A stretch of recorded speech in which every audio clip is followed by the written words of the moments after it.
Good morning students, मैं वसंत साहू भारतीय group of college दुर्ग से, और मैं आज आपको पढ़ाने जा रहा हूँ डीएलएड सेकेंड ईयर से गणित शिक्षण। ओके, क्या पढ़ाएंगे?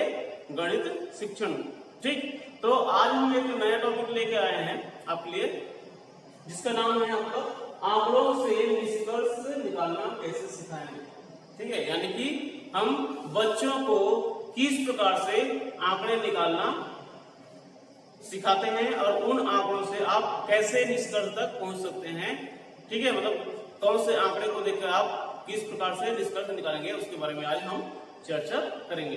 ठीक, तो जैसे कि आपको मालूम है कि हम दैनिक जीवन में हमेशा बहुत सारे आंकड़ों को देखते रहते हैं, यानी कि कुछ जो आंकड़े हैं वो बहुत छोटा रहता है, कुछ आंकड़े बहुत बड़ा रहता है, लेकिन जो प्रत्येक आंकड़े हैं वो जरूरी नहीं होता है कि वो प्रत्येक जो आंकड़ा है वो मात्रात्मक रूप में होगा। ठीक है, यानी कि संख्यात्मक रूप में होंगे, ये भी जरूरी नहीं होता है। ठीक, तो कहने का मतलब ये है कि आंकड़े तो हम बहुत सारे देखते हैं, आंकड़े बहुत सारे देखते हैं, लेकिन उन आंकड़ों में कुछ जो आंकड़े हैं वो संख्यात्मक होते हैं और कुछ जो आंकड़े हैं वो मात्रात्मक होते हैं। ठीक है, तो उन आंकड़ों को देखकर हम कहीं न कहीं एक निष्कर्ष तक पहुंचते हैं, है ना। तो जब हम एक किसी आंकड़े को देखते हैं तो हम उस आंकड़े को देखते ही एक निष्कर्ष तक, यानी एक उसके अर्थ निकाल सकते हैं हम लोग। ठीक है, मतलब आंकड़ों को देखकर ही हम उसका अर्थ को निकाल सकते हैं, है ना। मतलब हमारे एक उद्देश्य होता है कि हम जो आंकड़े देख रहे हैं उसका क्या अर्थ होगा, उसका क्या, उस आंकड़े को दर्शाने का क्या संदर्भ है, इसके बारे में भी हम जान सकते हैं। ठीक है, तो जैसे कि हम यहाँ पर देखेंगे एक पाई चार्ट कैसे हम बनाते हैं। पाई चार्ट कैसा होता है? आपका वृत्ताकार होता है। ठीक है, वृत्ताकार होता है। मान लो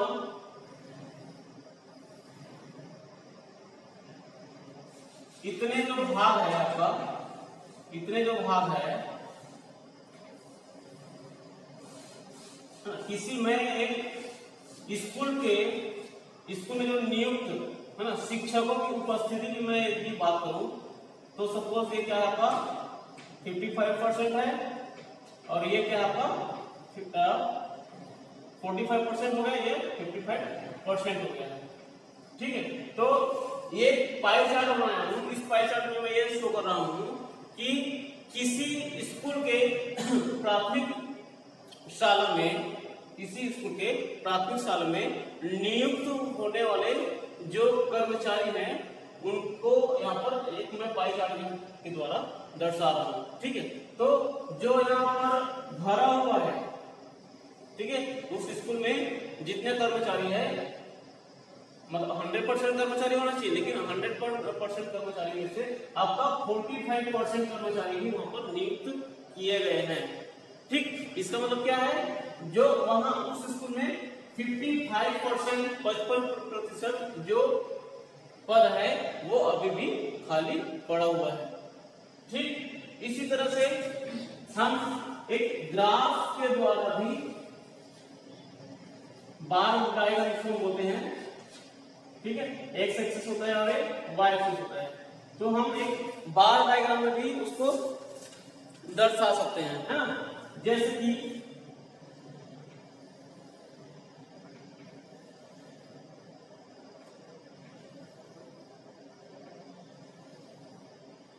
इस प्रकार से है, यहाँ पर मैं 3 बार डायग्राम दर्शा रहा हूं। ठीक है, यहाँ पर आपको होता है हम, ये जो बात आपको दर्शा रहा है वो क्या है? नहीं, और ये जो बात क्या बता रहा है? पता नहीं, पता नहीं। ठीक है, मतलब इसको हम ऐसे देखो फील कर सकते हैं। किसी भी डायग्राम को आप अच्छे से तब समझेंगे जब वह डायग्राम स्पष्ट हो। ठीक है,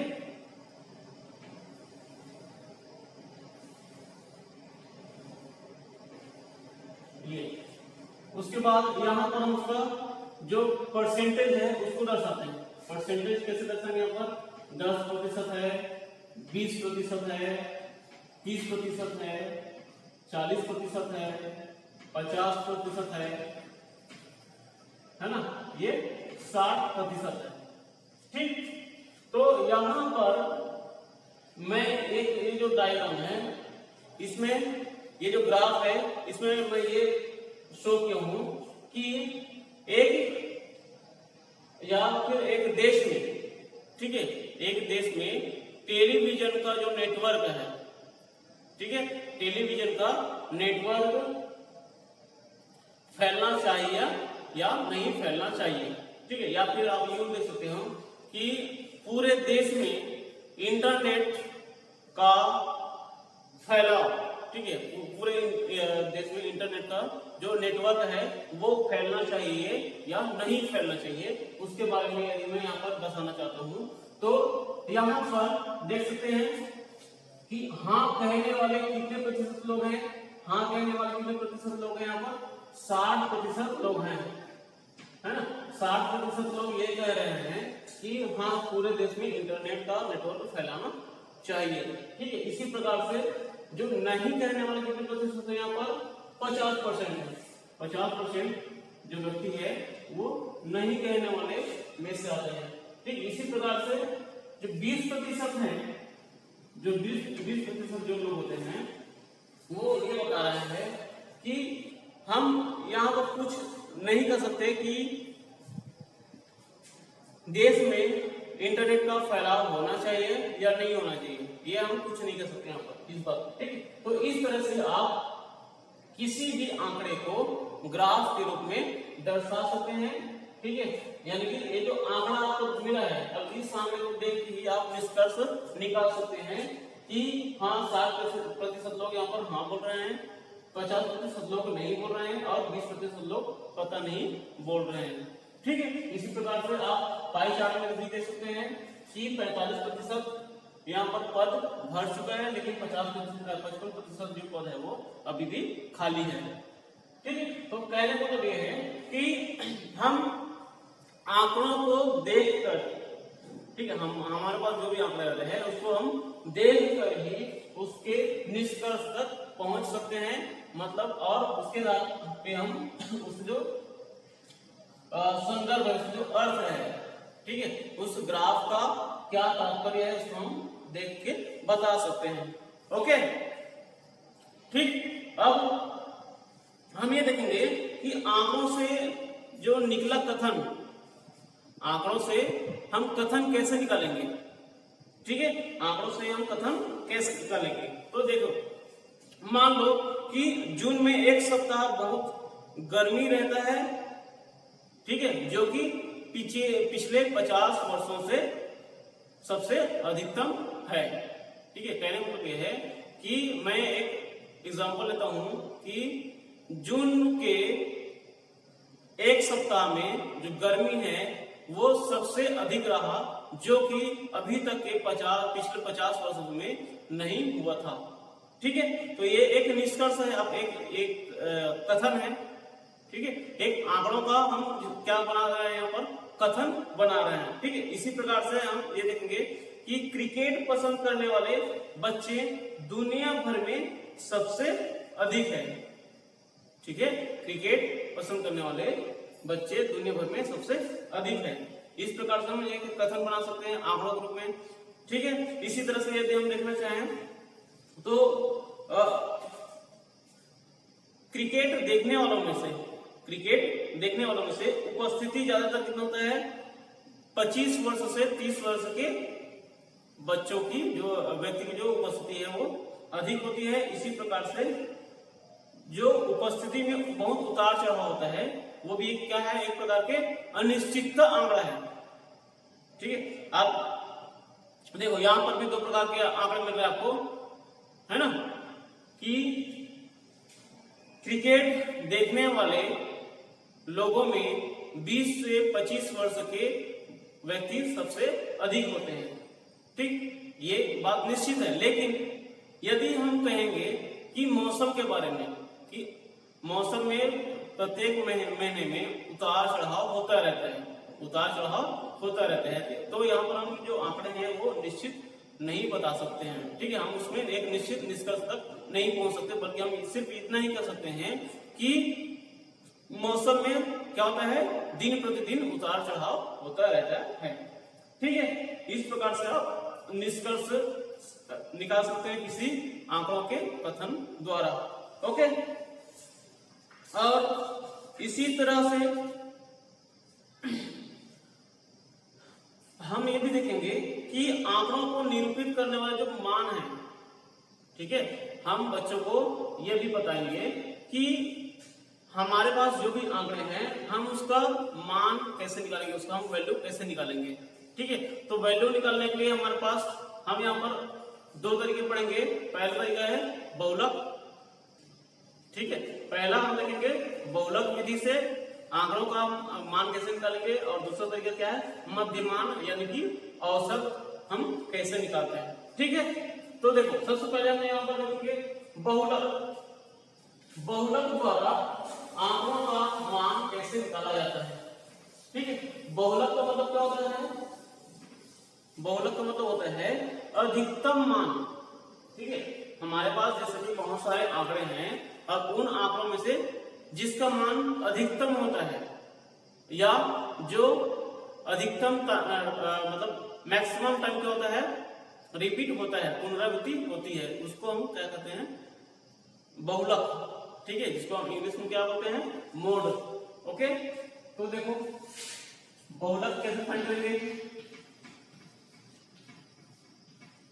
बहुलक निकालना आप कैसे बताएंगे बच्चों को। ठीक है, तो हमें एग्जांपल देखेंगे, एक एग्जांपल देखते हैं। मान लो मैं प्रतिदिन टीवी देखने वाले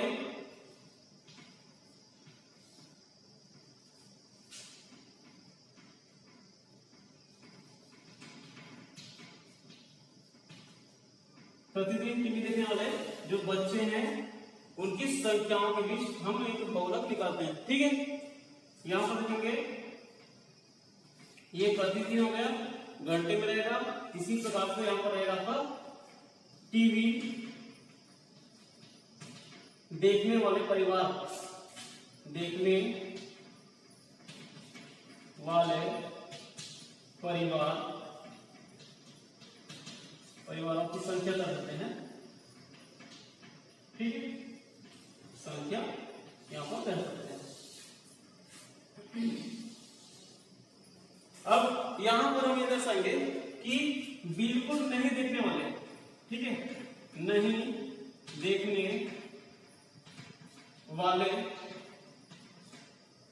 है ना, और इसी प्रकार से और 1 घंटे तक देखने वाले,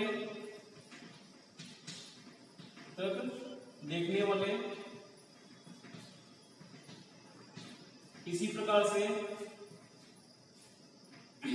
2 घंटे से 3 घंटे तक देखने वाले,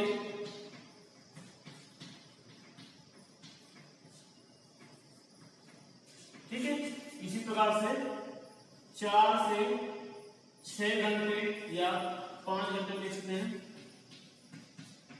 और यहाँ पर 6 से 7 घंटे ले सकते हैं सीधा।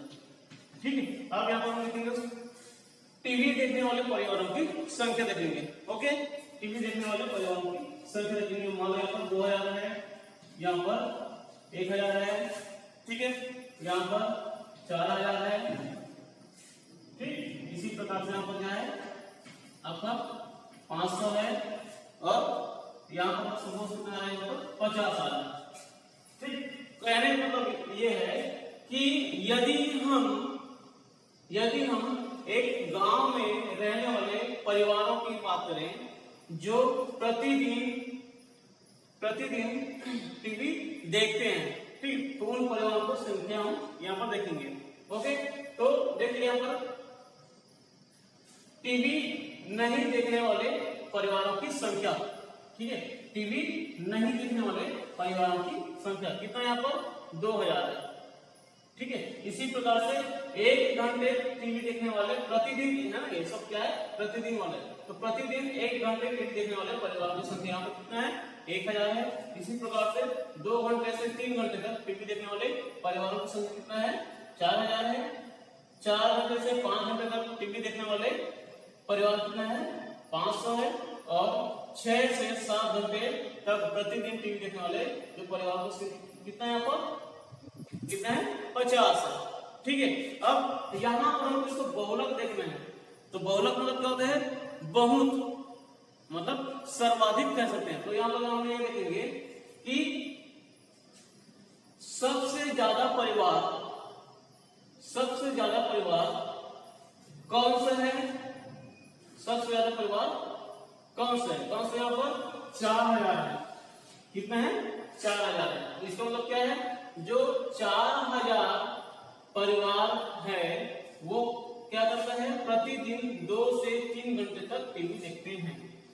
ठीक है, 2 से मतलब सर्वाधिक जो परिवार है वो प्रतिदिन 2 से 3 घंटे तक टीवी देखते हैं, है ना, ये आप कह सकते हैं। तो इसका बहुलक क्या हो जाएगा, आपका 4000 हो जाएगा। यदि हम किसी को पूछेंगे कि आपके गांव में 2 घंटे से 3 घंटे तक प्रतिदिन टीवी देखने वाले परिवार कितने होंगे करके, तो हम यहाँ पर बता सकते हैं स्पष्ट से कि वो 4000 संख्या है, 4000 परिवार है करके। ठीक, इसी प्रकार से यदि हम देख लेते हैं तो 6 घंटे से 7 घंटे तक देखने वाले टीवी देखने वाले परिवारों की संख्या यहाँ पर सबसे कम होती है। ठीक, सबसे कम परिवार जो कि प्रतिदिन 6 से 7 घंटे टीवी देखते हैं। ठीक है, तो क्योंकि हम बहुलक निकालना है तो बहुलक में हम हमेशा अधिकतम अंक को देखेंगे। ठीक है, तो इस प्रकार हम इसमें बहुलक निकाल सकते हैं। इसी तरह से हम कक्षा में लिए गए जांच परीक्षा की बात करें, यदि हम कक्षा में लिए गए जांच परीक्षा की बात करें और उसमें बच्चों के द्वारा प्राप्तांक के आधार पर यदि हम बहुलक निकालते हैं। ठीक है, जैसे कि कक्षा में 10 बच्चे हैं, कक्षा में 10 बच्चे हैं मेरे पास। ठीक है, कितने बच्चे हैं, 10 बच्चे हैं। अब उन 10 बच्चों में से कितना कितना अंक आता है, ठीक है, ये देखेंगे 0, 6, 3, 4, 2, 5, 6, 7, 9, 4, 6, 5, 8, 5, 6, 8, 4, 6, 3। ठीक है, यहां पर अपन ले लेंगे, सपोज मेरे पास क्या है, 20 बच्चे हैं। हम एक कक्षा में पढ़ने वाले 20 बच्चों की बात कर रहे हैं यहाँ पर। ठीक है, तो क्या होगा, मैं 20 बच्चों का जांच परीक्षा लेता हूं और उसका जो पूर्णांक है वो कितना है, मेरे पास पूर्णांक कितना है, 10 है। ठीक है, पूर्णांक 10 है। अब उस 10 अंकों में से जो 20 बच्चे हैं वो इस प्रकार से नंबर लाए हैं, इस प्रकार से नंबर प्राप्त किए हैं। ठीक है, तो यहां पर हम क्या करेंगे, इसको बहुलक कैसे निकालेंगे, तो उसके लिए हम देखो इस प्रकार से फाइंड करेंगे, प्राप्तांक हो गया और उसका बारंबारता। ठीक है, या ऐसा कर सकते हैं यहाँ पर टैली चिन्ह के द्वारा लेंगे और सरल हो जाएगा। टैली चिन्ह के द्वारा हम बच्चों को बता सकते हैं, ये हो गया था बारंबारता। क्या हो गया, बारंबारता। ठीक है,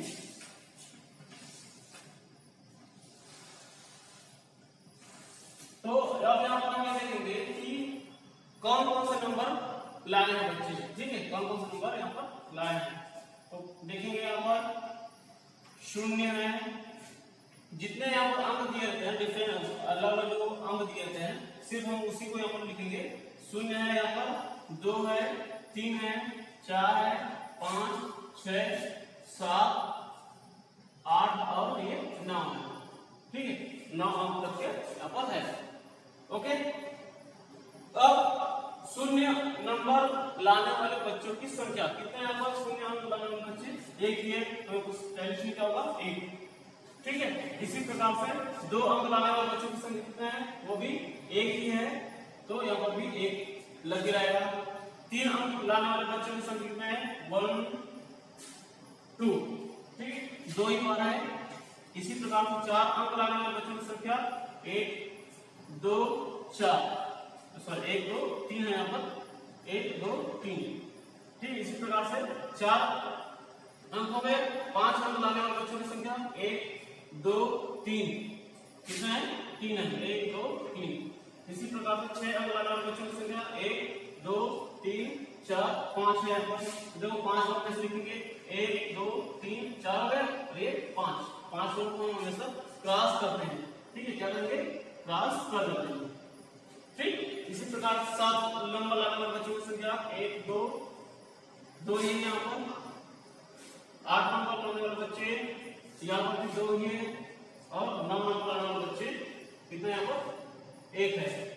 ठीक, तो इस प्रकार से इसका पहले चिन्ह निकालेंगे। तो पहले चिन्ह निकालने के बाद उसको 12 बार तक निकालेंगे। जैसे 1 लकीर है तो उसका 12 बार कितना आएगा, 1। यहाँ पर भी 1 लकीर है, 12 बार का 1 हो जाएगा। 2 लकीर है तो 12 बार का 2। 3 है 3, ठीक है, ये 5 है, 2 है और 1 है।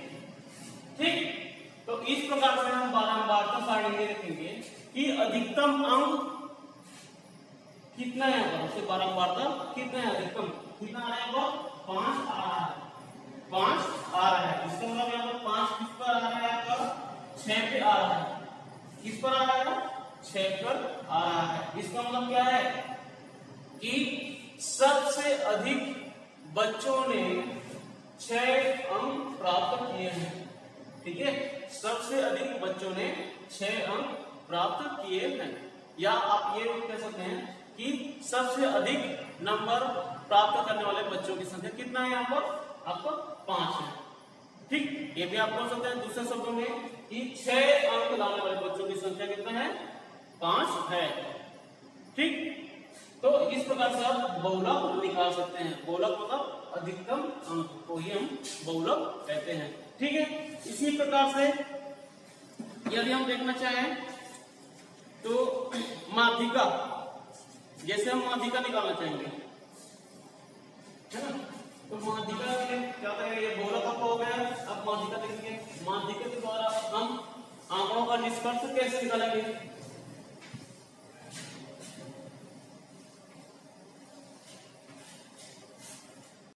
ठीक है, अब देखिए दूसरा देखेंगे यहाँ पर माध्यिका या औसत।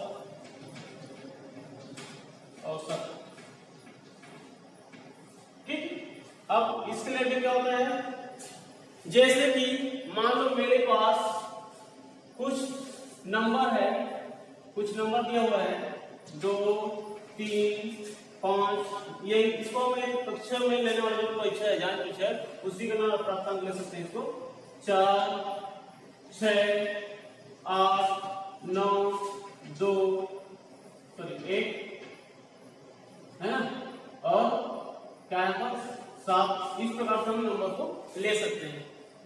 ठीक, अब माध्यिका जब हम निकालते हैं तो सबसे पहले उसके लिए हमको ये चाहिए कि दिए गए जितने भी हमारे पास आंकड़े हैं, ठीक है, हमारे पास जितने भी आंकड़े हैं, हम उसको सबसे पहले क्या करेंगे, आरोही क्रम में लिख लेंगे, जमा लेंगे उसको। ठीक है, आरोही क्रम में उसको अरेंज कर लेंगे। आरोही क्रम मतलब क्या होता है, आपका बढ़ते क्रम।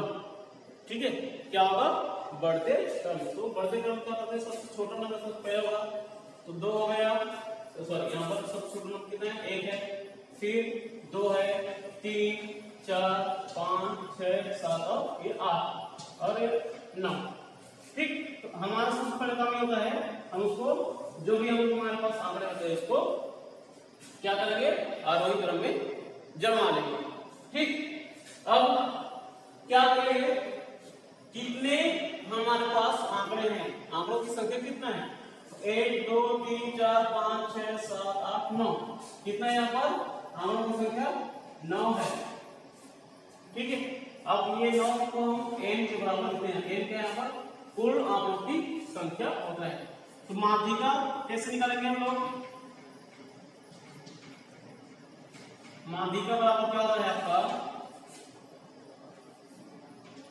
आंकड़ों का योग या प्रेक्षणों का योग,